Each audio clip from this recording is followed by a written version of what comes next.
Hello everyone. In the last video I have discussed with empirical continuous distribution and we have done with steps involved. Once again I'll just go through it. First, what you have to do, you have to collect empirical data and you have to arrange them in a order. Then tabulate the cumulative frequency and frequency. Then what you have to do, you have to just find f of x is equals to r. Then establish a relation between x and r using the linear interpolation. I have told you already what is linear interpolation. And x is equals to f inverse of r. See, this is the standard formula what we have for this empirical formula, empirical continuous distribution, and this is to calculate the slope. This is to calculate the random variable using your empirical distribution function. So now I'll come for the problem. 5 observations of fire crew response times to income alarms are given below. That is 2.76, 1.83, 0.80, 1.45 and 1.24. These are the response times they have given. Then generate the random variate from the response time distribution, and the random number is 0.71 R1. Only one random number is there. So with this one random variate you have to find out in this way. Let me come for the solution. The very first step is you have to arrange the things in order, that is in increasing order. Group the empirical data in a sorted manner. See, this one, this response time what they have given, this one I have just arranged in increasing order, 0.80 to 7.26. Next, second one, what you have to do in second step, you have to find out the frequency and the cumulative frequency, or the probability and the cumulative probability you have to find out. For that, I'll go for this. See, in this table I have I, that is number of response times, that is 1, 2, 3, 4 and 5. Here there are 5 response times, so I have taken I value as 5. And I have to just get the interval xi minus 1 less than x less than equal to xi. I have to start from here. Okay, what this is, I'll mark this as xi. Okay, xi minus 1 means previously what is there? 0 will be present. So what I'll do is the first interval I'll take as 0 less than x. This is less than equal to 0.80, and then in the same way next number, this one will become xi and this will become xi minus 1, next value, and the previous value is the xi minus 1 and this value is the xi. So 0.80 less than x less than equal to 1.24. Then now this is xi, so 1.24 less than x less than equal to 1.45. In the same way 1.45 less than x less than equal to 1.83. Then 1.83 less than x less than equal to 2.76. These are the 5 different intervals what we have written for your response times. Now you have to find out the probability. Yes, how you will find out the probability? Probability is given by 1 divided by n. What is the value of n here? N is equals to 5 because 5 response times are there. 1 divided by 5 means it is 0.20. This is 1 divided by n, that is probability for all the 5 values. Next you have to find out the cumulative probability. Cumulative probability is nothing but I divided by n, or in the previous problems we have seen how you will find out the cumulative probability. 0.20 plus 20 means 0.40 plus this one, that is 0.60, then 0.80, then 1.00. This is the cumulative probability what you have got. Now you have to find out the slope AI.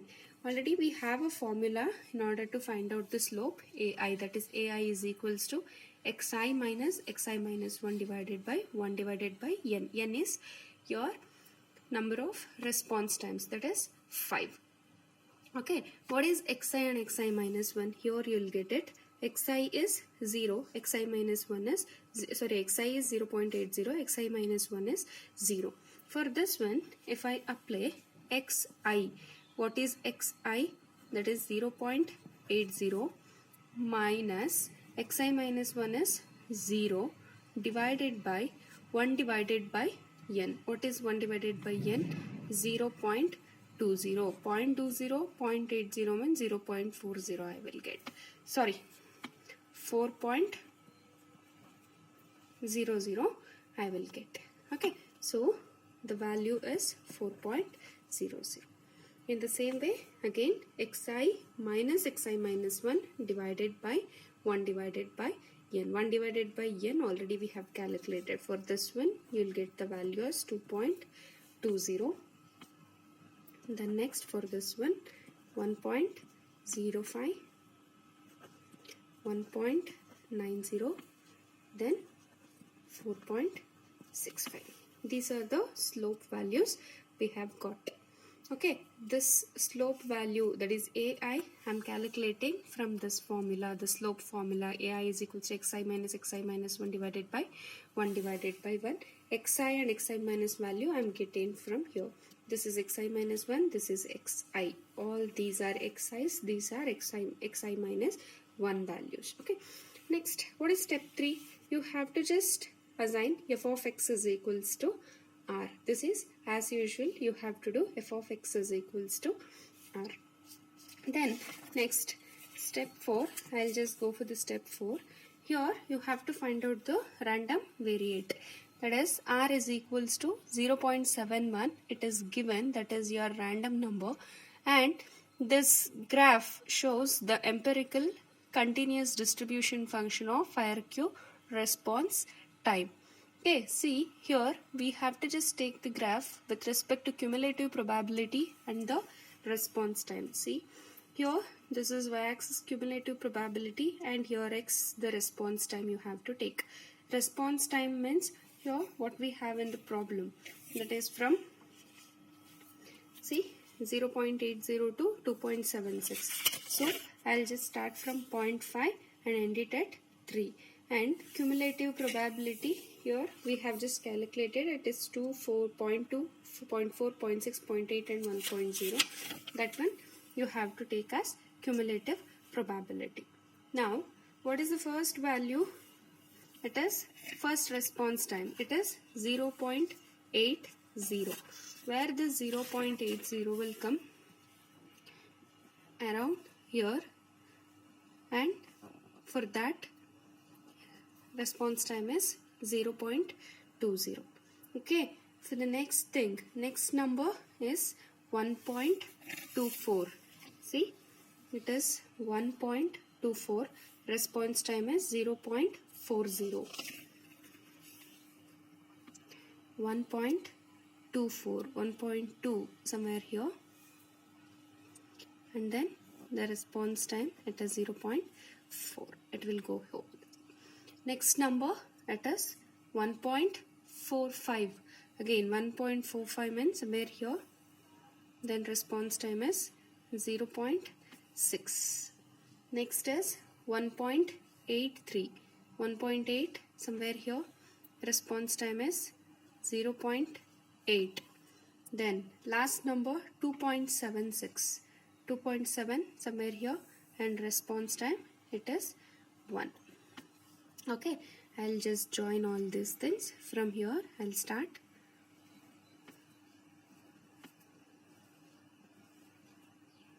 And you have to just mark the interval. This is 0.80, 0.20, 0.8, 0.20. Then what is the next number? 1.24, 0.40. Next this point, 1.45, 0.60, 1.83, 0.80. Then last 2.76, 1.0. Okay, this is how you have to just plot the graph. why I am plotting this graph? Because you have to just find out f inverse of x is equals to f inverse of r by using linear interpolation. Linear interpolation means joining two adjacent values in order to get the straight line. So here, what is the random number they have given? R1 is equals to 0.71. You have to find out this random number in this cumulative probability, where you will get around here I'll get the random number, that is R1, exactly in the middle, that is R1. This is R1, that is 0.71. Is it not? Yes. So here you just join this one.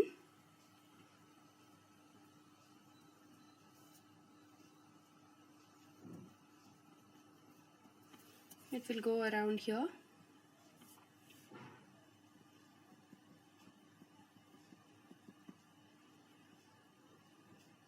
And then it will come and join over here.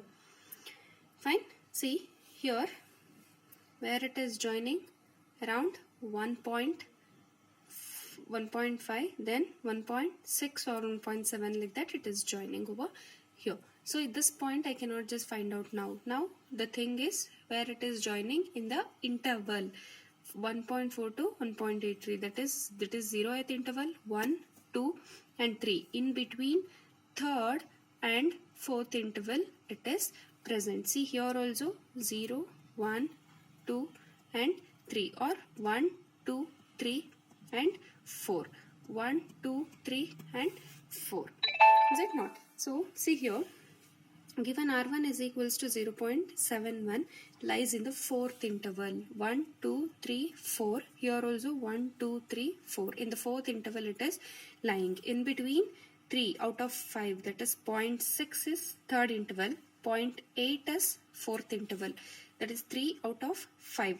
Total 5 intervals are there, 1, 2, 3, 4, 5. So I am writing 3 out of 5 intervals, that is 0.6, this is the third interval, and 4 out of 5, this is fourth interval, that is 0.80. In between 0.60 and 0.80 it lies.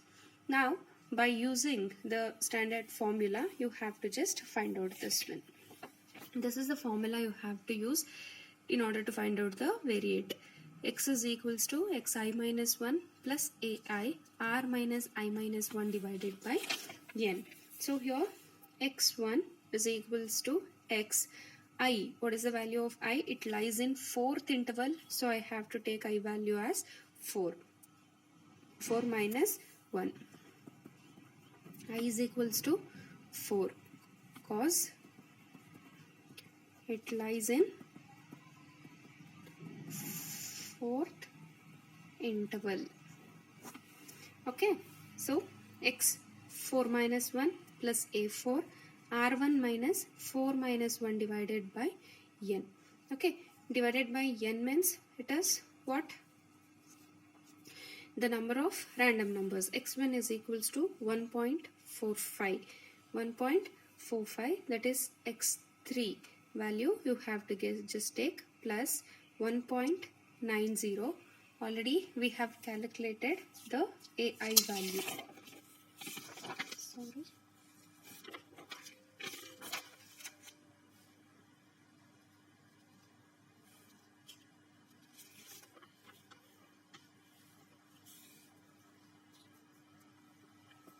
Yes, then A4 value means it is 1.90. See here, 4 AI we have calculated, that is A1, A2, A3, A4 we will take. A4 value is 1.90. In this 1.90, what is xi minus 1? It is 1.45. So xi minus 1 value 1.45 plus A4 value is 1.90. I'll just repeat. In this table I have calculated AI values over here. Fourth value of AI is 1.90. In this column xi minus 1 value is 1.45. That you have to take. 1.45 plus 1.90, this is given random number, minus 4 minus 1 divided by 5, that is 3 divided by 5, because n is the total number of the response times. 0.60 you will get. So on calculating this, x1 is equals to 1.6 I'll get. This is the random variate using your empirical continuous distribution. So I'll mark this value, that is x1 is equals to 1.66. This is 1.66. This is how you will just find out the empirical means the random variate using empirical continuous distribution. And the last topic of this module we left out with discrete distribution. In this discrete distribution, we'll be having three types again: uniform discrete distribution, geometric discrete distribution, and empirical discrete distribution. I'll come up with this in the next video. Thank you.